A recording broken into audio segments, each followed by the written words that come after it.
This might make your blood boil. It should. But first, let's have a rewind alert. Nearly a year ago, we covered this very important story. Jacksonville, North Carolina, home to the military training facility Marine Corps base, Camp Lejeune. In 1982, 40 years after the camp was built, specific volatile organic compounds were discovered in the camp's drinking water. Those are human-made chemicals. They are found in thousands of everyday products. You may have them in your own home, including cleaning supplies, paint products, degreasers, and pesticides. According to the Agency for Toxic Substances and Disease Registry, a federal public health agency of the U.S. Department of Health and Human Services, Camp Lejeune's water contamination came from the following sources: ABC Cleaners, an off-base dry clean firm, leaking underground storage tanks, industrial area spills, and waste disposal sites. 3 of the 8 water treatment plants on Camp Lejeune were affected. People at the base were drinking water with solvent levels 280 times higher than what is considered to be safe.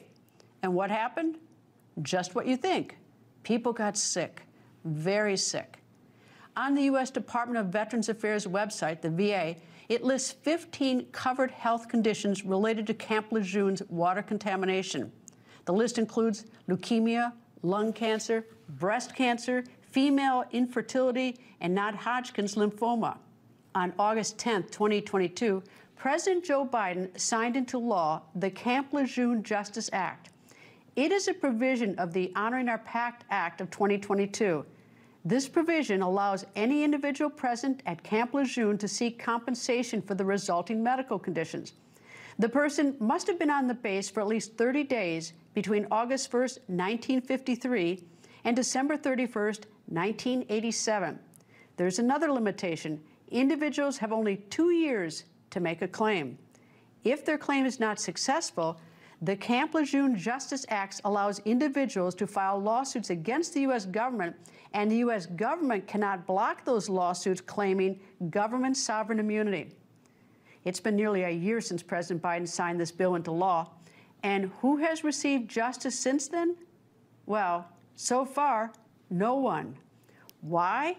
The Department of the Navy spokesperson in part says, quote, "The Navy has received approximately 70,000 Camp Lejeune Justice Act claims, CLJA, to date."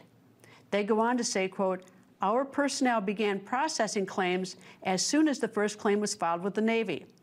To date, no CLJA claims have reached final disposition." The Navy cited a, quote, "complex claims process that requires collaboration across multiple federal agencies and paperwork that can date back 40 years. But here is the harsh reality. Some of these applicants can't wait. They don't have time. They are dying. Is this really the best our government can do? Or is this our government turning its back on those who volunteered to protect us?" After airing that package 1 year ago, we interviewed Jody Godovic.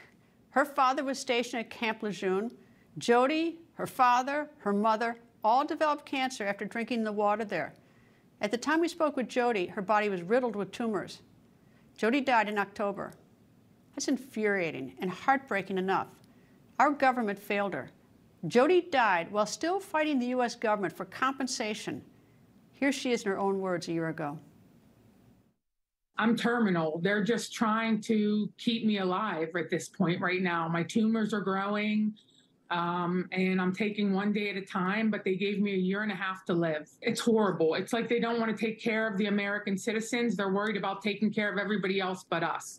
And I'm fighting for my life because you poisoned me. You knew you were poisoning those people, those men, and most of those men were drafted. They didn't have a choice back then. Jody leaves behind twin sons. 1 year later, where we are now, has the United States government done anything? Has the U.S. Navy done anything? Andrew Van Arsdale, a lawyer in San Diego who has filed claims on behalf of claimants and who was on this show a year ago about this, joins me. All right, Andrew, where are we? Have they done what they promised? They have not, and Jody is a perfect illustration of that. As we just saw, we knew that this was a problem. We knew that people only had so long in order to to live to see this justice. And unfortunately, we haven't recognized it yet. Through the impact that your programming and other folks have in putting pressure on the Department of Navy, we've seen a little bit of movement, right? They said they started to process claims the first day they got them in almost 2 years ago.